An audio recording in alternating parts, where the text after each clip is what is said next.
CNBC-TV18 and Salesforce present Dream Big Bharat. Hello and welcome to CNBC-TV18 and Salesforce present Dream Big Bharat, a series of conversations with experts during which we focus on the pivotal role of emerging technologies for enhancing productivity and ensuring enterprises stay agile and future-ready. The media and entertainment industry has been experiencing rapid changes driven by digital transformation and emerging technologies. Streaming platforms are also changing media consumption habits, leading to flexible and personalized viewing experiences. Changing customer expectations and the need to stay competitive are pushing the M&E space towards newer trends. We will discuss elevating fan engagement through data-driven personalization in the current extremely dynamic OTT and media space where customers demand seamless experiences and hyper-personalization. Let me introduce my esteemed panel of guests: Dhirendra Yashwant, former head of marketing, Sun TV Network; Ram Bhosle, the Group Vice President, Content and Programming, Balaji Telefilms; Archita Jasani, OTT industry expert; and Gaurav Ray, Regional Vice President, Salesforce India. Panelists, many thanks for joining us here today. And let me start off with a broad question. Media and entertainment companies today are leveraging live streaming services to engage, inform, and entertain audiences by providing real-time delivery to audiences across various platforms. So what are the key technology trends that the media and entertainment companies must keep up with to ensure that they thrive in a data-led future? Dhirendra, why don't we start with you? Thanks. I think according to me, building a holistic view of a consumer is very important. That's the technology trend we have to follow. Okay. Salesforce has a excellent tool called Customer 360, which is essentially understanding your consumer from all perspective holistically. So that's very important.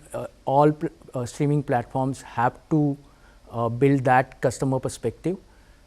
After that, I think all technologies related to XR, which involves AR, VR, and mixed reality, is going to be a fabulous technology. The entire media and entertainment is looking forward towards, not only from a immersive content experiences, but also from a monetization perspective. And of course, metaverse is a huge part of it, which kind of amalgamates everything. So yeah, these three. All right, Ram, what about you? You agree with what Dhirendra just said? Actually, I'm completely agree with Dhirendra. The technology which is right now expanding, which is transforming day to day or like time to time. If we talk about films, we talk about scripted content or non-scripted content also, it will be going to expand in such a way that you can't imagine also about it. Now the films, except films and TV shows, the most trending way is going on about a web series. Yeah. And the web series right now expanding in such a way, like if we talk about horror also, we talk about comedy also, if we talk about the romantic genre also. Things are getting changing. So we need to have such a key metrics involved where we can get engaged with the customer also and with the fans also. We need to take care of the fans most actually. So again, Archita, similar question. Like both Dhirendra and Ram, mentioned, you need to keep the consumer in mind. What are your thoughts on this? So Shruti, I agree on both of their views, and what we have seen from the television industry to today. A lot has changed in how content is consumed. Like television was very analog, and then there was a set-top box era, and now there is an era of OTT where content consumption is happening through digital medium. So a lot of data is already available for us. A lot of data where a consumer, what he watches, where he is watching, how he is watching, is he watching on large screen, is he watching on a handset, everything is up there, and that's where technology plays a role on how do we analyze so much of data, how do we create personalization, because today be it OTT, be it content, or be it anywhere, customers are considered to be the somebody. Customers are king and customers are the deciding Exactly. factor, So, yeah. somebody customizing it for you, okay, hey Shruti, this is for you, is more appealing than, just going to a website or going to a content consumption site and just getting, something which is up there, when it is getting personalized. And that's where technology helps us, because they help us in analyzing this data, help us in knowing what is the TG, because there is so much content is becoming overwhelming for a consumer. There are so many apps, there is so much of content for teens, for adults, for everybody. So that's where technology helps us. All right, so she Yeah. mentioned content is overwhelming, and it's Yeah. important for media and entertainment companies to kind of keep up with these tech trends. What do you have to say, Gaurav, on this? Yeah, thank you, Shruti. So if I were to just summarize what you Yeah. said, what we at Salesforce also see with media and entertainment companies is that the consumer is spoiled for choice, Sure. right? Their attention is diverted. They have a plethora of channels, to stream from. That's a big problem, because Yeah. we are also talking about very, very high and increased consumer demand. Correct. So in a situation like this, where attention is divided and you find, a huge surge in consumer demand, technology and data is going to play a very, very important role. That's why we call it the new oil. Data is the new oil. Yes. Absolutely, yeah. And I think it's a gold mine, and it really depends on how well we harness the power of that data, right? But in terms of trends, I think media and entertainment companies will succeed if they're able to utilize this data to create personalized experiences, as you brought out, and help themselves generate more ARPU. All right. But more importantly, they need to do this efficiently, because there's also something else called price. Yes. And that is something which will only come from technology Sure. as you scale. So I think that in brief are the top trends around data. Great insights there, Gaurav. And like we all just discussed that, across the media industries, consumers today are increasingly expecting personalized, content and recommendations. So what I want to understand now is, what strategies are you all using to kind of, really which are very effective in increasing customer loyalty and lifetime value. Dhirendra, what strategies have you been using in order to gain customer loyalty? See, my strategies throughout my career and even in this age is very simple. Follow the consumer. You have to follow the consumer. You have to understand. By that I mean, you got to understand the consumer inside out holistically, to kind of deliver the kind of value he or she is expecting out of you, thereby increasing his loyalty and a life cycle value out of him. Just to give you, since I had an opportunity to work on both broadcast and streaming Yeah. platform, I'll give you one Yeah, share some example use each cases. from Yeah. both. So in broadcast, while audience of one is not possible, we do segment our consumers. We do understand what are the trends. For example, if I have to launch a new show and say it's a romantic story, it's a romance, then from the data analytics, the viewership data analytics, we know who is my viewer, who is watching or who is watching my previous romantic shows, Yeah. and when is that TGs coming on my channel in the entire day, on the entire week, for example.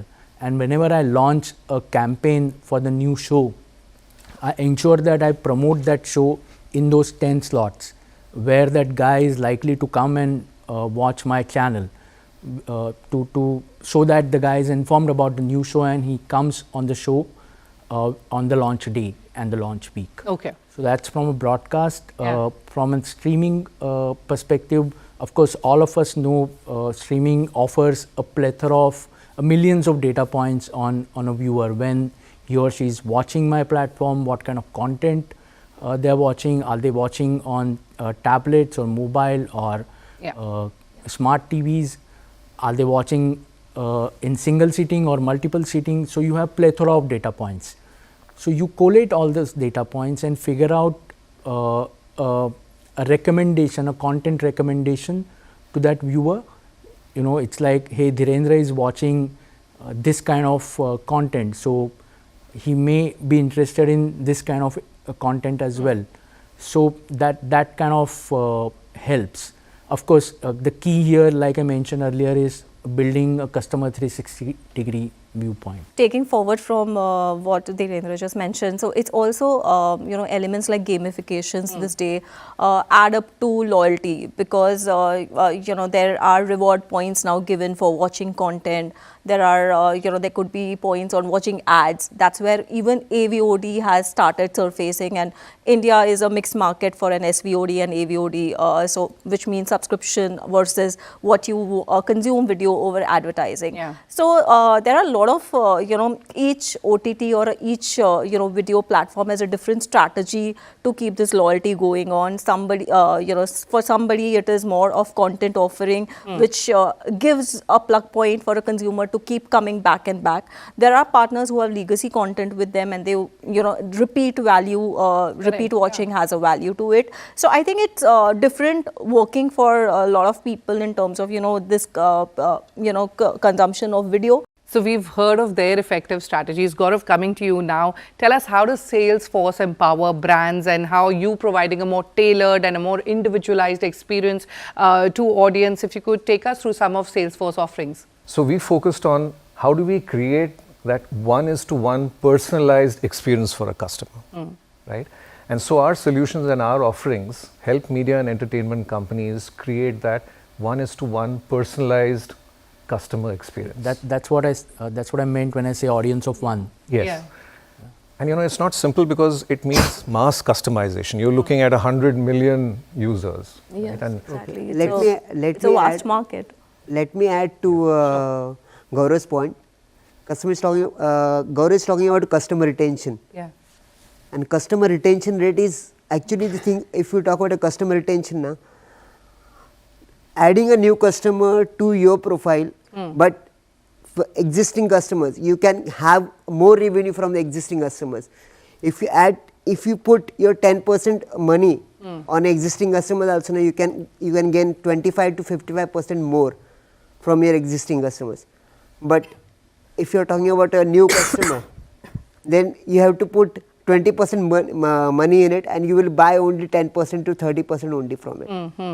Gaurav, you want to add? yeah, so talking about the same content recommendation engines, powered by artificial intelligence. And you need to do that for each consumer, which is like a huge challenge, what I was mentioning as mass customization. And so the problem is about scale. You can't do this manually. So you need to have automation, and that's where again technology comes in, because you need to be able to provide that personalized experience at scale. So our solutions at Salesforce are working on exactly that, creating scale. And then the third thing is around sales and service, because that's part of the whole customer experience. You need to be able to go to a customer and give them something that they need. Right. Serving consumer is all the more difficult. And on the service front also, you need to respond to them in a language that they understand. Absolutely. Yeah. And do it in a way which is sort of predictive. You already know what they want, and you know exactly how to address it. So that's where I think we have AI playing a really important part. And we'll get into the emerging technologies in a while. But Archita, we've spoken about personalization of content. We've spoken about how short, a customer's attention span is. Right. What I want to now understand is, tell me some of the key customer metrics and some of the key behaviors that you look for in an audience while integrating, customer data. How do you create a comprehensive customer 360-degree view that Dhirendra was talking about, that will obviously help in personalization of content? Sure. So I think the first and the primary point is what he's currently watching. Okay. So if he's currently watching, suppose a Bhojpuri movie, he is a consumer who is based out of that language. So I'm not going to push a Gujarati language movie or a Marathi language movie to this consumer, because it's very specific that he doesn't belong to that kind of a content. So what he's watching currently is a premise of everything that is going to consume in future. So people, since we are of the same industry, we understand that why is this popping up? but certain times, somebody is watching romantic and then he keeps seeing, why is this coming up? Yeah. Because that's where, the data plays a role, that, what he's watched in the past, there is a past history that he's created, the language he's watched, the kind of content he's watching, the time he is watching, is he watching on a large screen, on a small screen? So all this accumulated is a premise of what he's going to watch in future. So how much, it's like the machine knows us better. I mean, we are living in that kind of a world where the machine knows us better than, we know ourselves. All right, on that very interesting note, it's time for us to head into a short break. On the other side, we will talk about how to accelerate traditional sponsorship sales with engaged customers and efficient segmentation for a more enriching and personalized experience. Stay tuned. CNBC-TV18 and Salesforce present Dream Big Bharat. CNBC-TV18 and Salesforce present Dream Big Bharat. Welcome back to CNBC-TV18 and Salesforce present Dream Big Bharat. So Dhirendra, you tell us, if you could share some examples where segmentation and targeted selling have sort of created a more personalized content, help you do that. Sure. So again, I'll give you examples from use cases from both broadcast as well as streaming platforms. When it comes to broadcast, we launch shows every now and there. So, basis the previous viewership data analytics, we know what kind of genre is watched by which kind of an audience. Yeah. Right? And we have multiple genres of shows, mythology to romance to family drama to non-fiction shows. So based on the genre of the show that we planning to launch, and based on the affinity towards that kind of content among the TG, we decide the time slot for the show. So say for example, a mytho content might get a uptake at 9 p.m. at night, a non-fiction might get a uptake at 9:30, Right. I mean, who's something watching like it? that. So that's how we use the segmentation approach in broadcast. And in streaming services, it's as we have all mentioned before, using the past viewership habits, you recommend a content recommendation engine is a great way of using segmentation or audience of one. I just wanted to give a good example of personalization and segmentation with one of our customers, Spotify. So just the power of segmentation and personalization.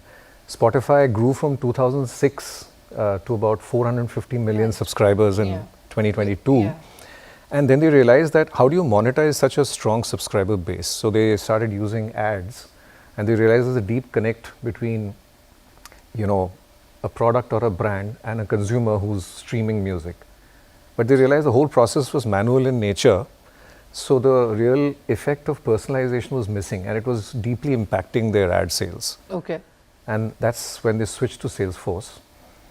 And what happened was, whenever they would run a marketing campaign, just to get the results of that campaign, because it was manual in nature, would take them about 6 months. Wow. 6 months. That's a lot. Yeah. And post Salesforce, they could do it in just about a week.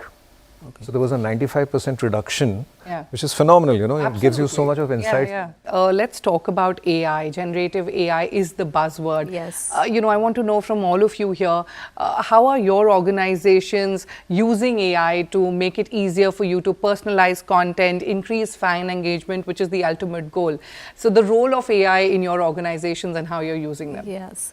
Go ahead. Yes, Shruti, so AI actually is based on the machine learning scripts, right? So as much information is there in the data, that much AI can function for you or can be useful to you. So that's one way of looking at AI, where AI helps you in understanding the data well, and it generates that what your consumer is watching, why he's watching, where he's watching. So it becomes easier in a way for anybody to analyze this data. Secondly, the bots that we use are also, a part of artificial intelligence in some way. So a chat bot, or, probably you create an avatar, which is an AI-driven avatar on a platform which recommends, or which, comes and talks to you over your OTT or website or anything. And he'll come and say, hey, I'm this, and, you're watching this, would you like this? So there are a lot of ways, we are not actually at an early stage of AI, but yeah, we are there somewhere on the AI side, and I think there is much more that we are going to explore with AI. But the start's been awesome, and definitely it's helping us in understanding the data, creating more customization and personalization for a consumer. So I believe we've just started. Okay, we've just started. Your thoughts? I think artificial intelligence has a power to transform many industries, and of course media and entertainment. We are using AI to right from subtitling to dubbing to dubbing to identifying locations to script writing to a certain extent. Personally, I've used AI and the power of AI to monetize social media content better, and also reframing the content pieces across digital and various social media platforms. While generative AI is great, there's actually a trust gap which needs to be addressed. Yes. And at Salesforce, we have something called the Office of Ethical and Humane Use, which works closely with our product teams to ensure that we mitigate this trust gap. Trust is also one of Salesforce's major foundational values. But I think for all companies, including media and entertainment, it's very important to have that trust with your consumers, because they're giving you their data, right? So it is important for us to be responsible, accountable, and more importantly, probably make our consumers a little more empowered about how they use that, or how they give us that data and really benefit from it. I think Gaurav knows very well about neuromarketing. Yeah. And neuromarketing, we use AI more for marketing and PR and communications. So actually it's more effective where we use AI actually. The crux is to use technology, delve deeper to understand your customer, because customer is king. On that note, we'll have to wrap up our conversation. Thanks for sharing your insights. That's it from us here on Dream Big Bharat. Thanks for tuning in. Many thanks and goodbye. CNBC-TV18 and Salesforce present Dream Big Bharat.